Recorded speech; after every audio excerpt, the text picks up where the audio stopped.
inside, listen to a story, like and subscribe. Shall we start?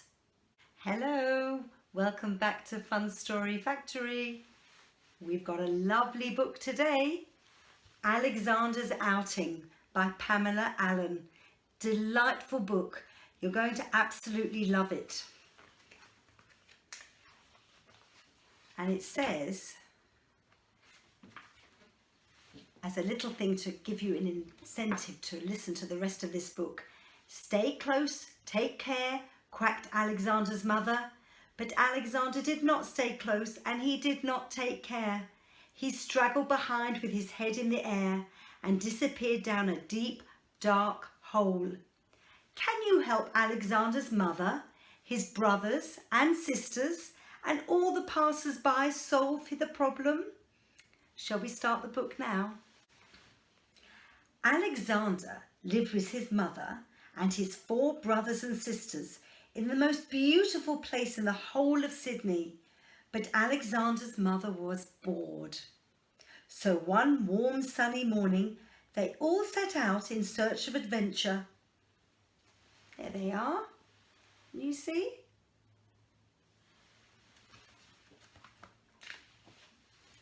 They went past the bottle tree, through the iron gates and along Art Gallery Road. Stay close, take care, quacked Alexander's mother. But Alexander did not stay close and Alexander did not take care. He straggled behind with his head in the air. Can you all see him at the end? There he is. And he's not taking care, is he? And not listening to his mummy. In College Street, a man rushed out and stopped the traffic. Stay close, take care, quacked Alexander's mother. But Alexander did not stay close and Alexander did not take care. He straggled behind and he did not hear. By the time they reached the other side, Alexander had disappeared. Quack, quack, quack, quack, they're all calling him because they miss him. Alexander's mother quacked and quacked, Alexander, Alexander, and all his brothers and sisters quacked and flapped, but they couldn't find Alexander anywhere. When they stopped making such a din, they heard a faint and distant quack from deep down in the earth. And he's fallen down a hole. A young man and a middle-aged lady came over to see what was going on. Look, and they're showing him, they're saying, my little baby and my brother's down there. The young man tried to reach Alexander, but his long arms were not long enough. The middle-aged lady had an umbrella, so the young man tried again with his long arms and the umbrella, but they weren't long enough either. Look, and you see. A young couple picnicking in Hyde Park heard all the commotion, packed up their basket and came over to see what all the fuss was about. How are we going to get him out? The middle-aged lady asked. The young couple had no idea. Cheer up, they called out and dropped a half-eaten cheese sandwich down the hole.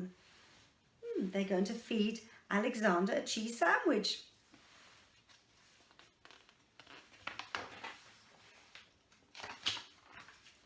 And it fell on top of him when it fell down. A policeman arrived. He knew exactly what to do. He lowered his whistle down the hole on the end of a long piece of string. Here, he shouted, grab hold of this. They're all busy, aren't they, trying to get Alexander out of the hole. But Alexander did not grab hold. Alexander did not hear, and that's because he was fast asleep. A small boy and his mother joined the crowd. A feeble quack came from deep down in the hole.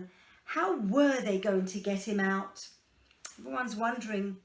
You got an idea about how you think they get him out? Carry on listening and you'll find out, won't you? Then, before anyone could stop him, The small boy tipped his drink down the hole. "Yah, now you've gone and drowned the poor little blighter," shouted the young man with the long arms. Look, there's the boy, and he's pouring the drink down the hole. And they all tried to peer down the deep, dark hole to see. Everyone started talking at once.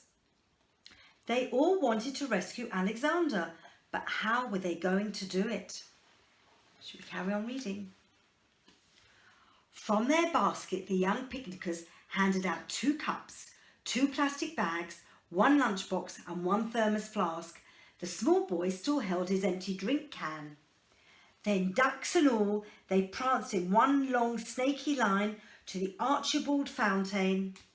Can you guess what they're going to do? Now, dipping and tipping, dipping and tipping, skipping and dripping, quacking and flapping, dripping and skipping, from the fountain to the hole and back again, they danced. They're filling the hole with water. Can you guess what's going to happen? Slowly, the water rose. Look, and it's rising, and it's rising, and while it's rising, Alexander is rising up with it. Up and up until, what's in the last picture? Alexander has reached the top of the hole. Out popped Alexander like the cork out of a bottle.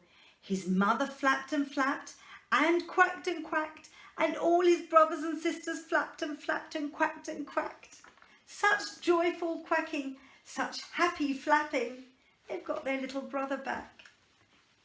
When the celebrations were over, they set off, still quacking and flapping, back across College Street, along Art Gallery Road, through the iron gates, past the bottle tree, and got safely home in time for tea. Quack, quack, quack. It's such a delightful book, and this of course is set in Sydney. So you can see Sydney Harbour Bridge and you can see Sydney Opera House, and that is such a beautiful place to be. Have you ever been to Sydney? See you again soon. And if you enjoyed this lovely book, why don't you like and subscribe on our YouTube channel, Fun Story Factory. See you again.